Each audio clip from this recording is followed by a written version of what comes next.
बेहतरीन लोगों को मेरा नमस्कार, सादर प्रणाम। आज इस वीडियो में बात करते हैं सिलेनियम की। एक बेहतरीन मेडिसिन है सिलेनियम। इसके इंडिकेटर सिम्टम्स के बेसिस पर अगर इस मेडिसिन को दिया जाए तो अच्छा रिस्पांस करती है। इसके इंडिकेटर सिम्टम्स को ही समझते हैं इस छोटे से वीडियो में। काम की बात, सिलेनियम का अल्टीमेट इंडिकेटर सिम्टम्स कुछ इस तरह से है कि क्रॉनिक लीवर अफेक्शन, जो लीवर में है दिक्कत काफ़ी दिनों से चली आ रही है, क्रॉनिक लीवर अफेक्शन है।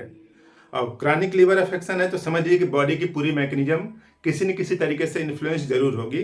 जैसे कि ब्रेन है, ब्रेन पूरी बॉडी के मैकेनिज्म को कंट्रोल करता है। ब्रेन के बाद दूसरा नंबर आता है लीवर का। लीवर भी पूरी बॉडी के फंक्शन को कंट्रोल करता है। तो यूं समझिए कि किसी का भी लीवर अगर काफ़ी दिनों से दिक्कत में है तो उसकी बॉडी में कई अनदर दिक्कतें क्रिएट हो जाती हैं। तो पहला सिम्टम्स कुछ इस तरह से है कि जो लीवर है, लीवर, इसमें क्रॉनिक लीवर अफेक्शन है। क्रॉनिक लीवर अफेक्शन मीन्स काफी पुरानी बीमारी है। अब लीवर में दिक्कत है तो अब सीधी सी बात है कि जो लीवर के नीचे वहां पे क्या होगा, पेन होगा, दर्द होगा। तो जहां पे पसली पाई जाती है ना, राइट साइड में, ये राइट साइड है, इसी के जस्ट नीचे पसली, पसली के जस्ट अंदर साइड में क्या होता है, लीवर होता है। तो वहां पे दर्द हो रहा है और काफी दिनों से हल्का फुल्का, कभी दर्द होता है, कभी ठीक हो जाता है, कभी दर्द होता है, कभी ठीक हो जाता है, इस तरह से तो हो रहा है। और कुछ समय बाद जो लीवर का रीजन है वहां पे क्या हो जाएगा, फाइन रैश हो जाएगा, यानी छोटे छोटे दाने भी आ सकते हैं लीवर के रीजन में। अब यूं समझिए कि लीवर में दिक्कत है तो स्टूल जो है हार्ड होगा, और हार्ड इतना कि स्टोन जैसा कठोर हो जाएगा और आसानी से निकलता नहीं। तो स्टोनी हार्ड स्टूल होता है। तो ये पहला सिम्टम्स है कि लीवर अफेक्शन काफ़ी दिनों से चला रहा है, लीवर के साइड में दर्द है और उसके साथ साथ स्टूल जो है हार्ड हो गया है। तो ये पहला सिम्टम्स है। और दूसरा सिम्टम्स की अगर बात करें तो दूसरा सिम्टम्स कुछ इस तरह से है कि जो आईब्रोज हैं, आंख हैं, ठीक है, या फिर दाढ़ी है, या फिर जेनाइटल आर्गन के चारों तरफ के जो हेयर हैं वो गिर रहे हैं। नहीं, नॉर्मली सर के बाल गिरते हैं, लेकिन आईब्रोज के या फिर दाढ़ी के या फिर जेनाइटल आर्गन के चारों तरफ जो बाल पाए जाते हैं वो गिर रहे हैं।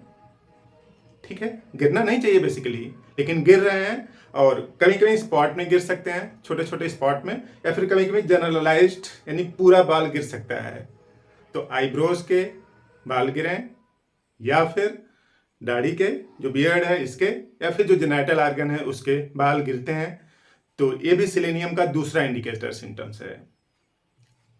और तीसरा इंडिकेटर सिम्टम्स इस तरह से है कि जो अंगुलियां हैं ना, जो फिंगर हैं, फिंगर पर या फिंगर के जो ज्वाइंट्स हैं वहां पे इरप्शन है, और या फिर फिंगर के बीच में, यानी जैसे ये फिंगर है इस तरह से, तो यहाँ पे जो ज्वाइंट्स हैं यहाँ पे हो सकता है, या फिर फिंगर के बीच में है, यानी दो अंगुलियों के बीच में या फिर अंगुलियों के जोड़ों पर ड्राई सूखा हुआ इरप्शन है, खुजली होती है वहां पे, एक तरह से एक्जिमा है।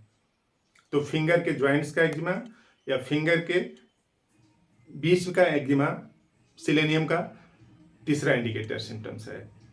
और चौथा इंडिकेटर सिम्टम्स ही अधिकतर लोग जानते हैं सिलेनियम के बारे में, कि यहाँ पे जो सेक्सुअल वीकनेस है, डिजायर तो दिमाग में बहुत ज़्यादा है लेकिन फिजिकली एक्ट नहीं कर पाते, यानी फिजिकल रिलेशन बनाने पर इम्पोटेंसी जैसा महसूस हो जाता है या इम्पोटेंसी हो जाती है।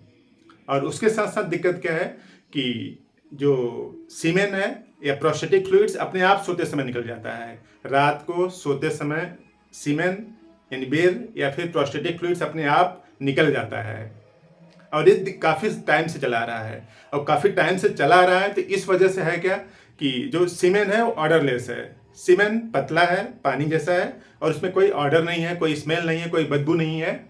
नॉर्मल स्मेल होती है उसमें, तो स्मेल लेस, कोई भी स्मेल नहीं है सीमेन में। और डिजायर स्ट्रांग है लेकिन एक्ट नहीं कर पाते, इम्पोटेंसी आ जाती है। ये चौथा इंडिकेटर सिम्टम्स है। और पांचवा इंडिकेटर सिम्टम्स कुछ इस तरह से है कि जो सनलाइट है उसमें चलने से कमजोरी सी आ जाती है। सनलाइट में चलने से या फिर सूर्य के रोशनी से कमजोरी सी लग जाती है, वीकनेस हो जाती है। तो ये 5वां इंडिकेटर सिम्टम्स है। तो इन 5 इंडिकेटर सिम्टम्स के लिए होम्योपैथी की बेहतरीन दवा सिलेनियम का यूज किया जा सकता है, और सिलेनियम का यूज 30 पावर में करें, और 30 पावर 4 बूंद सुबह एक टाइम लें। तो सिलेनियम 30 4 बूंद सुबह एक टाइम लें, तो धीरे धीरे लीवर अफेक्शन ठीक होगा, जो सेक्सुअल वीकनेस है वो ठीक होगी, और जो फिंगर के जॉइंट्स में या फिर फिंगर के बीच में जो एक्जिमा है वो ठीक होगा, या फिर हेयर के जो बाल गिर रहे हैं इन सब से धीरे धीरे आपको आराम आ जाएगा, ठीक हो जाएगी बीमारी। इस तरह से काम की बात सिलेनियम के बारे में। आपने पूरा वीडियो देखा, जानकारी अच्छी लगी इस वीडियो को लाइक करें, चैनल बना सब्सक्राइब कर दें, शेयर भी कर दें। आपने पूरा वीडियो देखा, थैंक यू।